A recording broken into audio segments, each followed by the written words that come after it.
Um, it's a little bittersweet right now because I knew last year how good she was going to be, and I knew she was only a junior. Now I know how good she is, and this is the last go-around. So I'm trying to enjoy every minute of it. She is better now than she was in March. And I know she won all those awards, but she put in so much work in the off season. Her explosiveness, her leadership. Every time I turn around, she's in the gym or she's in the weight room. She's by far and away the hardest worker. So not only is she my best player, she's my hardest worker. And you add all those two pieces together and the sense of urgency because she knows it's her last year. I just think she's in a position to have an even better year than she had last year. Chris, you guys have obviously got so much back from last year. Right. And it's obviously been a building process for this team the last couple of seasons. Mm-hmm. What do you think you guys will take into this year that you've learned from the last years that are going to make you better? Well, what I just told the team there is a year ago, we walked down the floor not knowing what we had. We had 4 juniors and 9 freshmen and sophomores, and I had no clue what we were going to do and who was going to be on the floor. Well, now I know. We walked right into practice, and we know who we have. We know what system we're going to run, and I feel like we just picked up where we left off. Now, we're not ready to play a game, but I don't feel like we're that far away from possibly being able to play the game because there's so much experience coming back. And to add to that, then, the expectations have gone straight up.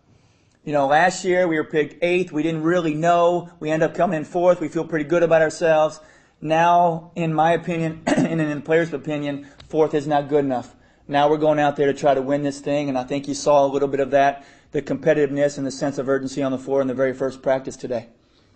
How much did your conference schedule? I mean, you guys were 8-8 in the conference. Right. And like you said, ended up 4th when you were picked 8th. I mean, how much confidence does that give you guys going forward into this year? Well, I think it gives us a ton of confidence because we know what we can do. We know what we have to work on. But the thing that sticks in our head is we finished 8-8, and we gave up a buzzer beater to the conference champion in South Dakota State here. So that's easily, possibly a 9-7, and you would have knocked them off. We were close. We were just missing some pieces last year. Now we feel like we can compete. We feel like, IUPUI is going to be really good. The rest of them, I don't know too much about Denver. They're new. South Dakota, North Dakota State, Western Illinois, they all do a great job. But obviously the big dog is South Dakota State. When you win 5 in a row, that's our goal. So we talk about, they probably get tired of hearing me say it, but we literally talk about South Dakota State every day because that's the program we want right now. How much flexibility are you going to have having such a deep team as far as rotations go and getting girls rest when they need them? I guess more so than you had in the past, correct? Yes, absolutely. It's a good and a bad thing. We as coaches talk about this every day. We sit here and think, okay, we've got 15 players. We can only play 5 at a time. We only lost 1 to graduation, so you got 4 starters coming back. Those 4 are going to play a lot.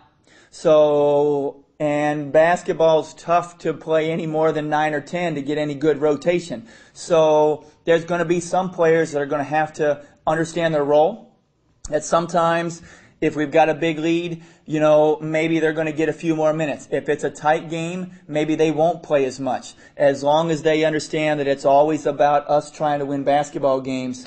But it's also nice to know that if, heaven forbid, somebody goes down, we do have some people that we can put in place, unlike last year where we had to just keep our fingers crossed and hope everybody stayed healthy. Good? All right. Hey, thanks, guys. I appreciate it.